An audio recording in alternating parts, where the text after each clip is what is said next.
Olá, tudo bem? Eu sou o professor Manga e trabalho com língua portuguesa. Seja muito bem-vindo ao Questão de Linguagem. Vamos falar da prova dissertativa da Santa Casa, das questões de língua portuguesa que apareceram na prova de domingo.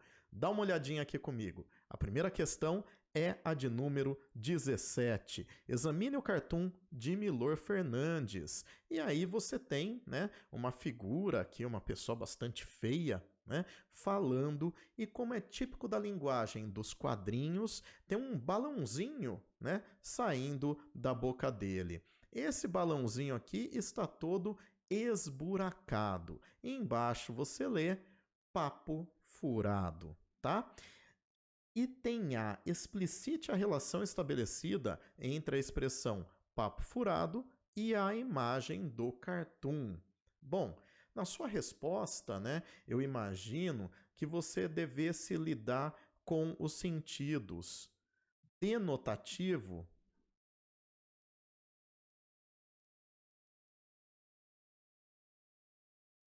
e conotativo.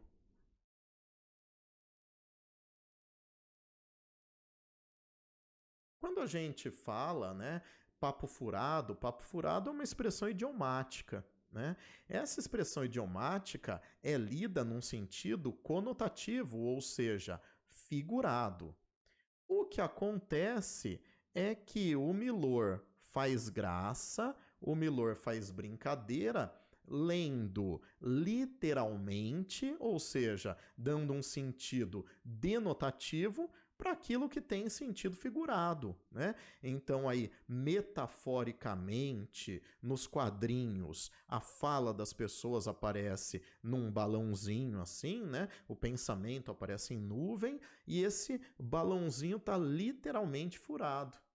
Então, esse balãozinho, a fala, seria o papo, e esse papo está furado. Tá? Então, nesse sentido aí, você conseguiria responder o item A. Item B.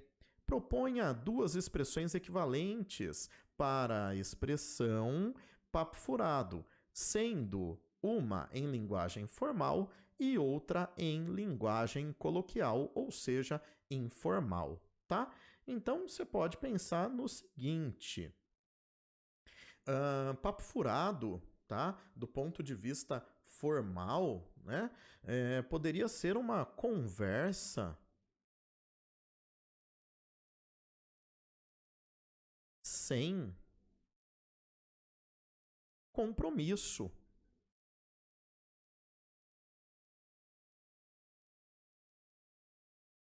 Se você quiser explicitar mais ainda, sem compromisso com a verdade,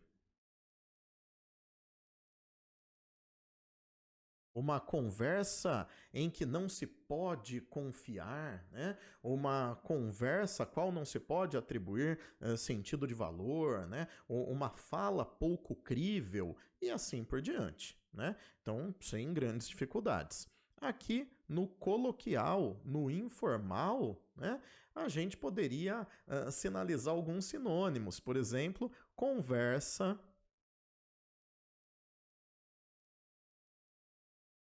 para boi dormir, tá? Então, conversa para boi dormir é um ótimo exemplo aí, de papo furado, um ótimo sinônimo para papo furado. Legal? Essa foi a questão de número 17. Vamos à próxima questão. Tanto 18 quanto 19 tomavam por base uma crônica do Carlos Drummond de Andrade. É muito típico da VUNESP, colocar uma crônica do Drummond. Vejamos. Leia a crônica Caso de Secretária, de Carlos Drummond de Andrade, para responder às questões 18 e 19. Foi trombudo para o escritório. Era dia de seu aniversário, e a esposa nem sequer o abraçara. Não fizera a mínima alusão à data. As crianças também tinham se esquecido. Então, era assim que a família o tratava. Ele, que vivia para os seus, que não, que se arrebentava, de trabalhar, não merecer um beijo, uma palavra ao menos. Mas no escritório havia flores à sua espera. sobre a mesa. Havia o sorriso e o abraço da secretária, que poderia muito bem ter ignorado o aniversário e, entretanto, o lembrara. Era mais do que uma auxiliar. Atenta, experimentada e eficiente, pé de boi da firma, como até então a considerara, era um coração amigo. Passada a surpresa, sentiu-se ainda mais borocochô. O carinho da secretária não curava, abria mais a ferida. Pois então uma estranha se lembrava dele com tais requintes e a mulher e os filhos nada. Baixou a cabeça, ficou rodando o lápis entre os dedos, sem gosto para viver. Durante o dia, a secretária redobrou de atenções. Parecia querer consolá-lo, como se medisse toda a sua solidão moral, o seu abandono. Sorria, tinha palavras amáveis, e o ditado da correspondência foi entremeado de suaves brincadeiras da parte dela. O senhor vai comemorar em casa ou numa boate? Engasgado, confessou-lhe que em parte nenhuma. Fazer anos é uma droga. Ninguém gostava dele neste mundo. Iria rodar por aí à noite, solitário, como um lobo da estepe. Se o senhor quisesse, podíamos jantar juntos, insinuou ela, discretamente. E não é que podiam mesmo? Em vez de passar uma noite besta, ressentida, o pessoal lá em casa pouco está ligando, teria horas amenas em companhia de uma mulher que, reparava agora, era bem bonita. Daí por diante, o trabalho foi nervoso. Nunca mais se fechava o escritório. Teve vontade de mandar todos embora para que todos comemorassem o seu aniversário, ele principalmente. Conteve-se no prazer ansioso da espera. Aonde você prefere ir? Perguntou ao saírem. Se não se importa, vamos passar primeiro em meu apartamento. Preciso trocar de roupa. Ótimo, pensou ele. Faça a inspeção prévia do terreno e quem sabe. Mas antes, quero um drink para animar. Ela retificou. Foram ao drink. Ele recuperou não só a alegria de viver e fazer anos, como começou a fazê-los pelo avesso, remoçando. Saiu bem mais jovem do bar e pegou-lhe do braço. No apartamento, ela apontou-lhe o banheiro e disse-lhe que o usasse sem cerimônia. Dentro de 15 minutos, ele poderia entrar no quarto. Não precisava bater. E o sorriso dela, dizendo isto, era uma promessa de felicidade. Ele nem percebeu ao certo se estava se arrumando ou se desarrumando. De tal modo, os 15 minutos se atropelaram, querendo virar 15 segundos, no calor escaldante do banheiro e da situação. Liberto da roupa incômoda, abriu a porta do quarto. Lá dentro, sua mulher e seus filhos, em coro com a secretária, esperavam-no atacando. Parabéns pra você.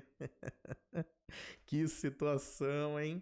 70 historinhas 2016. Vejamos. Cite duas características do gênero crônica presentes no texto. Bom, dá para dizer que esse texto aqui do Drummond é uma crônica. Por quê? Porque as crônicas são narrativas, né? Então, o princípio da narratividade aqui te ajuda a responder, né? Então, as crônicas são narrativas, geralmente curtas, tá? Então, tudo aquilo que tem, né, nessa tipologia narrativa pode te ajudar. Tem personagens, tem enredo, tá? Tem um clímax, né? Veja que ele sai com a secretária, né? E a gente fica esperando para ver o que vai acontecer. Então há um clímax aí. Bom, acho que tudo isso, né, entra aqui na característica da crônica como uma narrativa curta. Outra coisa, as crônicas costumam tratar de eventos cotidianos, né? Ou é um acontecimento, ou é uma notícia, algo que é cotidiano. Então, assim, né, a gente tem uma crônica que, no sentido dessa narrativa absolutamente contemporânea, corriqueira, está se falando aqui do aniversário de um homem, né, que não foi notado pelos seus filhos. Então, poderíamos aí citar essas características, tá? Então, é uma narrativa curta, trata de eventos cotidianos, né? Isso já responde ao item A. Vejamos o item B. As palavras podem mudar de classe gramatical sem sofrer modificação na forma. A este processo de enriquecimento vocabular pela mudança de classe de palavras dá-se o nome de derivação imprópria. Legal? Celso Cunha, né? Derivação imprópria, caso você não se lembre, é quando a gente pega uma palavra e troca a classe gramatical dela sem mexer na estrutura. Por exemplo, falar. Falar é verbo. Eu falo, tu falas, ele fala, nós falamos, vós falais, eles falam. Aí eu uso falar como substantivo e digo assim, o falar das pessoas, né? E uma vez que virou substantivo, eu posso usar no singular, posso usar no plural. Há muitos falares no Brasil, tá? Então, ele quer que você olhe aqui para essas expressões, né? Mínima alusão, solidão moral, suaves brincadeiras, noite besta, horas amenas, inspeção prévia. E ele quer que você cite uma expressão em que ocorre derivação imprópria. Justifique sua resposta. No caso, é noite besta, né? Besta costuma ser um substantivo. E, né, esse substantivo foi usado aqui para caracterizar, para qualificar a noite. De substantivo ele passou a ser adjetivo, tá? Então, super tranquilinho aqui o item B. Vejamos a seguir o que temos, né? Questão 19. Além da variedade de discursos diretos e indiretos, a narrativa de ficção, a partir do final do século XIX, utiliza um tipo de discurso, que consiste na combinação dos já existentes, misturando valores estilísticos de um e de outro. É o discurso indireto livre. Como no discurso direto, não há, no discurso indireto livre, subordinação da fala da personagem ao enunciado do narrador. O enunciado da personagem não se prende a um verbo de elocução, nem é introduzido por conjunção subordinativa. O discurso indireto livre, em muitos casos, não deixa claro quem está com a palavra, se o narrador ou a personagem. O que permite distinguir é estar sendo relatado o pensamento da personagem, o qual é dela e não do narrador, por mais que este com ela se identifique. Nilce Santana Martins, Introdução à Estilística. Transcreva 2 frases da crônica que podem ser consideradas exemplos de discurso indireto livre. Bom, se a gente for lá para o texto, você vai ver o seguinte: há alguns trechos aqui em que certamente a gente tem dificuldade de saber quem é que está falando, né? Vejamos, quando lemos aqui, né? Fazer anos é uma droga, né? Olha o trecho. O senhor vai comemorar em casa ou numa boate? Engasgado, confessou-lhe que em parte nenhuma. Isso aqui é discurso indireto, né? Aí ele diz: fazer anos é uma droga. Quer dizer, quem disse isso, né? Será o narrador? Será a personagem? Não tem travessão, também não tem a marca da subordinação. É um pensamento da personagem, mas a gente não consegue atribuir, né, o enunciador a essa sentença. Então, esse é um belo exemplo, tá? Aqui mais adiante, em vez de passar uma noite besta, ressentida, né? Esse trecho aqui é um caso de discurso indireto livre, né? Antes a gente tem, e não é que podiam mesmo, né? Então, assim, essas formas parecem ser leituras do pensamento da personagem, tá? O discurso indireto livre é obtido a partir, claro, né, de um narrador onisciente. Ele consegue sacar o que a personagem está pensando. Legal. Seguimos agora para a próxima questão, ou melhor, para o próximo item da questão 19. Transcreva, total já foi, item B. Reescreva o trecho. Aonde você prefere ir? Perguntou ao saírem, está no 10º parágrafo, em discurso indireto. E reescreva o trecho. No apartamento, ela apontou-lhe o banheiro e disse-lhe que o usasse sem cerimônia em discurso direto. Então você tem que trocar as bolas aqui, né? Lembrando, o discurso indireto é aquele em que você não ouve a voz da personagem, tá? Então diríamos assim, né? Ele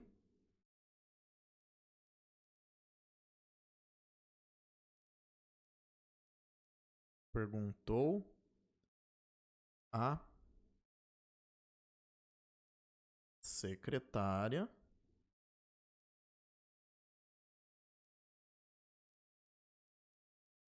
aonde ela